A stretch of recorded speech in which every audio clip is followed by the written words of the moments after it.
I am Patrick Coran. I'm a captain in the Army.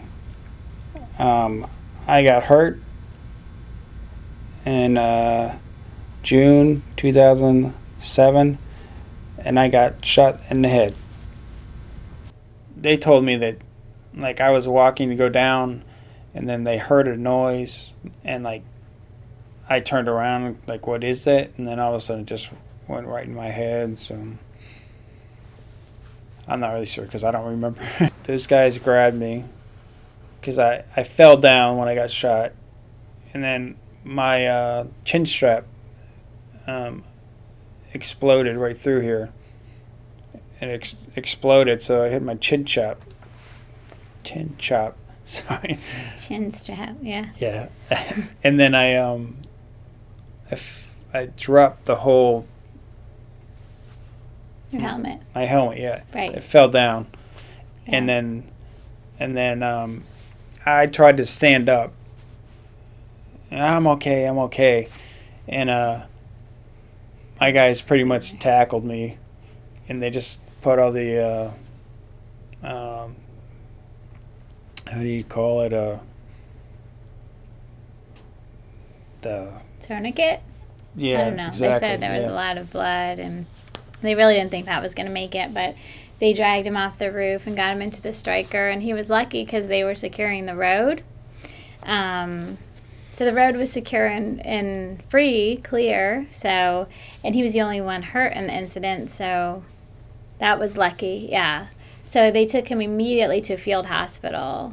A traumatic brain injury for our troops is usually as a result of a blast injury or an injury under a vehicle, an IED, or a bullet wound, as well as the physical wounds, broken bones, crushed vertebrae that come from being picked up by the blast or thrown out of the vehicle, landing on the spine, and causing, tremendous physical problems.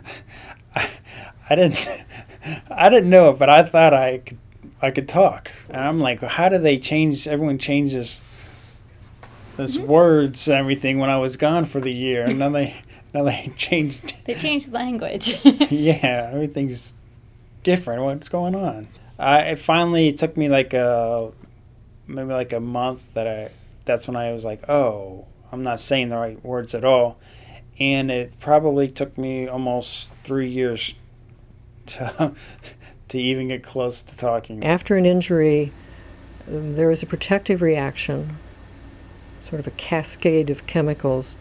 Probably it's thought to be protective, to kind of seal off an area that's damaged, to keep the brain from overloading. But after the danger's over, the brain stays in that stuck condition, and so behavior becomes ongoing, dysfunctional behavior, the inability to not be overreactive emotionally, to have good cognitive function, good executive function, is very, very difficult. Flexix Neurotherapy System is a name for a biofeedback and neurofeedback system that allows us to read brain waves and for the computer to communicate with the brain, sending back a signal that helps it readjust its own functioning. There was a medic in the pilot study who wrote a letter, unknown to me, to the DHCC at Walter Reed, in which he finished by saying that, in his opinion, every soldier returning from Iraq or Afghanistan or any field of combat should have this treatment whether they think they need it or not. The data from the pilot study showed tremendous reduction in the amount of medication any of them needed, whether it was for pain, headache, physical pain, headache, or mood disorders, PTSD. Sleep improved, everything was better, so they didn't need their meds. Their doctors reduced their meds, many of them ending with not needing any medications. Second is we saved several people from committing suicide. Some of them had already tried, and during the study admitted that they were still planning on doing it again. Third, this has an enormous effect on family life. I saw a soldier whose memory was so poor that he couldn't remember anything the day of the week for more than a few seconds. So his children, he had no history with his children.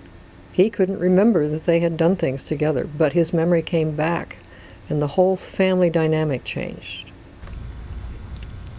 Probably because of the treatment, my speech has gotten better. I can talk better than I was before.